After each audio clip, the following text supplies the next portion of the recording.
ජාත්‍යන්තර ආධාර වළක්වමින් අහිංසක ජනතාවගෙන් පලිගැනීමෙන් වළකින්නේ ජනාධිපති මහින්ද රාජපක්ෂ මැතිතුමා එක්සත් ජාතික පක්ෂයට දැනුම් දෙයි.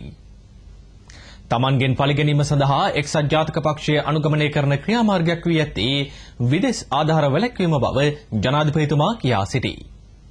එහෙත් එයින් සිදුවන්නේ අහිංසක ජනතාව පීඩාවට පත්වීම බව ශ්‍රී ලංකා නිදහස් පක්ෂයේ 18 වන සම්මේලනයේ අමතමින් රාජපක්ෂ මැතිතුමා කියා සිටියේය. අද පිටරටට ගිහිල්ලා මානව අයිතිවාසිකම් මේ රටේ උල්ලංඝනය වෙනවා කියලා කෑ ගහන පිරිසක් ඉන්නවා. එක්සත් ජාතික පක්ෂය විතරක් නෙවෙයි සමහර අපේම නායක නායිකවෝ හිටපු ගිහිල්ලා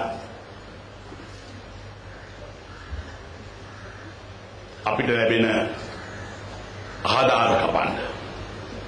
එහෙම නැත්නම් යුරෝපයෙන් හම්බ වෙන GSP+ සහනය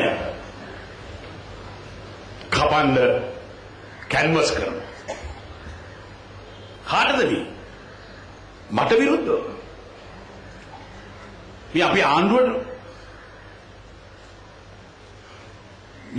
මේ කරන්න හදන්නේ මේ රටේ ජනතාවගෙන් පලිගන්න. මගෙන් පලිගන්න. නමුත් ජනතාවගෙන් පලිගන්න එපා කියන පණිවුඩය තමයි අපි ආයත කියන්න සිද්ධ වෙලා තියෙන්නේ. දේශීය ආර්ථිකය පෙරටු කොටගත් සාමකාමී රටක් ගොඩනගමු යන තේමාව යටතේ සම්මේලනය පැවැත්වින. යෝජනා 10ක් සම්මේලනයේදී ස්ථිර කිරීම විශේෂත්වයකි.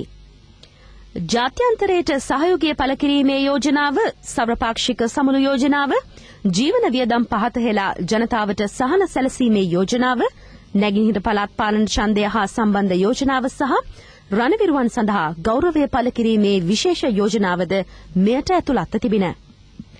පසුගිය වසරේදී වැඩිම සමාජික පිරිසක් ශ්‍රී ලංකා නිදහස් පක්ෂයට බඳවාගත් ආසන සංවිධායකවරුන් වෙත සහතිකපත් පිරිනැමීමද ජනාධිපතිතුමාටින් සිදුවිය.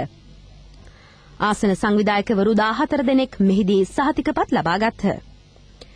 මහින්ද චින්තනය තුළින් ජනතාවට ලබා දුන් පොරොන්දු පසුගිය දෙවසර තුලදී ඉටු කිරීමට හැකි වූ බව සමුළු ඇමතු ජනාධිපතිතුමා කියා සිටියේය.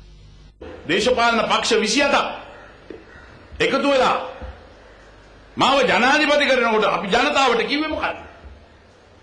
එතකොට තිබුණේ අපි බලයට එන්න මේ රට නිදහස් කරන්න. මේකෙන් කොටස් කෑලි වලට හදාගෙන ගිහිලා තියෙනවා. ප්‍රභාකරන් තමන්ගේ පාලනය යටතේ එක්තරා ප්‍රදේශයක් උතුර නැගෙනහිර ප්‍රදේශ තමන්ගේ ප්‍රදේශ බවට පත් කරගෙන ඔවුන්ගේ පාලනය යටතට අරගෙන හිටියේ. මෙන්න මේක නිදහස් කරලා දෙන්න. මේ රට නිදහස් කරලා දෙන්න. ඒකීය රටක් මේ රට ඒකීය රට රැකගන්න. ඒ කාර්යය මේ අවුරුදු දෙක තුනදී අපි කරා. මෛත්‍රීපාල සිරිසේන සහ ජයරාජ් ප්‍රනාන්දුපුල්ල යන අමාත්‍යවරුද මෙහිදී අදහස් දැක්වූහ.